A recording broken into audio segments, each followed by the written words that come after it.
Queridos, a paz do Senhor Jesus a todos. Lição de número 8, o discípulo e o dízimo. Tópico de número 1, o dízimo no Antigo Testamento. Este tópico é composto por 3 subtópicos que são o dízimo nos dias de Abraão, o dízimo nos dias de Jacó e o dízimo nos dias de Moisés. Então, nos dias de Abraão, Gênesis capítulo 14, eu vou ler o versículo do 18 até o 20 para facilitar o entendimento, mas o que nós queremos é realmente o 20. 18. E Melquisedeque, rei de Salém, trouxe pão e vinho, e era este sacerdote do Deus Altíssimo, e abençoou-o e disse: Bendito seja Abrão, pelo Deus Altíssimo, o possuidor dos céus e da terra. Abrão é o antigo nome de Abraão, que posteriormente Deus fez essa mudança, tá certo? Então, aqui ainda é Abrão, tá correto aí também na sua Bíblia, tá? É isso mesmo, Abrão. E o 20, bendito seja o Deus Altíssimo, que entregou os teus inimigos nas tuas mãos. E Abrão deu-lhe o dízimo de tudo. Então, Abrão estava vindo de um resgate, ele foi resgatar o seu sobrinho Ló.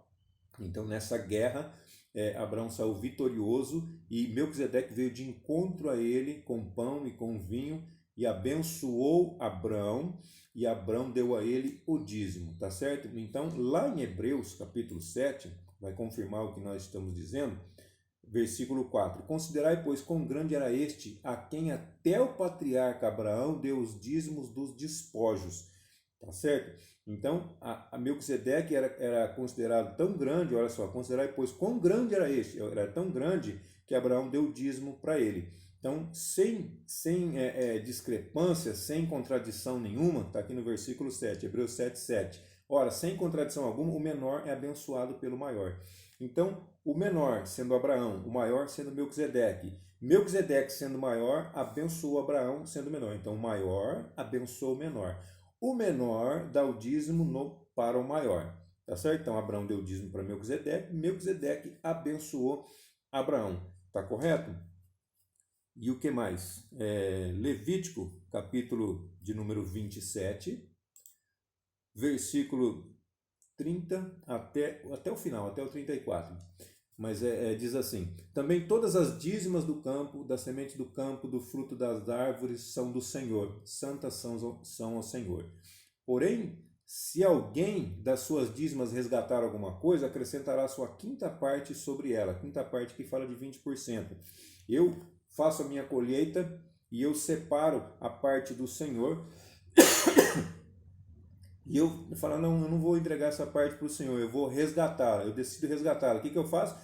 Eu compro esse produto e acrescento 20% do seu valor para poder entregar para o Senhor, tá certo? No tocante às dízimas, versículo 32, do gado e do rebanho, tudo que passa debaixo da vara, o dízimo será santo ao Senhor. Não se investigará entre o bom e o mal, nem o trocará, mas se de alguma maneira o trocar, tanto um como o outro será santo, não serão resgatados. Então falou de colheita, que a gente consegue resgatar e pagar 20% a mais para poder estar tudo certo de dízimo com o Senhor. No tocante a gado, a rebanho, ele diz assim, tudo que passar debaixo da vara. O que os pastores faziam? Com seu cajado ou com sua vara, eles iam contando. Todos os dias há essa contagem para saber se não falta nenhum animal. Então, todos os dias, tudo aquilo que passava por baixo da vara, o que está dizendo aqui, tá certo? Ou seja, tudo aquilo que era contado, o 10º será santo ao Senhor. Então, ele pegava, fazia uma filinha de animais, os animais vinham passando debaixo da vara. 1, 2, 3, 4, 5, 9. O 10º, esse 10º aqui é do Senhor. Esse animal, segundo o que diz aqui, não podia ser resgatado. Esse é do Senhor. Ah, eu quero resgatá-lo, eu vou trocar por outro animal. Não, se você fizer isso, os dois vão ser santos ao Senhor. Os dois vão ser consagrados ao Senhor. Então, isso com o animal não podia ser feito. E o 34, estes são os mandamentos que o Senhor ordenou a Moisés para os filhos de Israel lá no Monte Sinai. O Senhor deu os mandamentos para os filhos de Israel e falou também acerca do dízimo. E, Valdecir, onde que eu tenho que dizimar? Onde eu devo dizimar? Lá em Deuteronômio, capítulo 12, versículos 5 e 6, vai dizer assim: mas o lugar que o Senhor vosso Deus escolher de todas as vossas tribos para pôr ali o seu nome, o lugar que o Senhor escolheu para pôr o seu nome, buscareis para a sua habitação, ali vireis, nós vamos até lá, e ali trareis os vossos holocaustos e os vossos sacrifícios e os vossos dízimos e a oferta alçada da vossa mão e os vossos votos e as vossas ofertas voluntárias e os primogênitos das vossas vacas e das vossas ovelhas.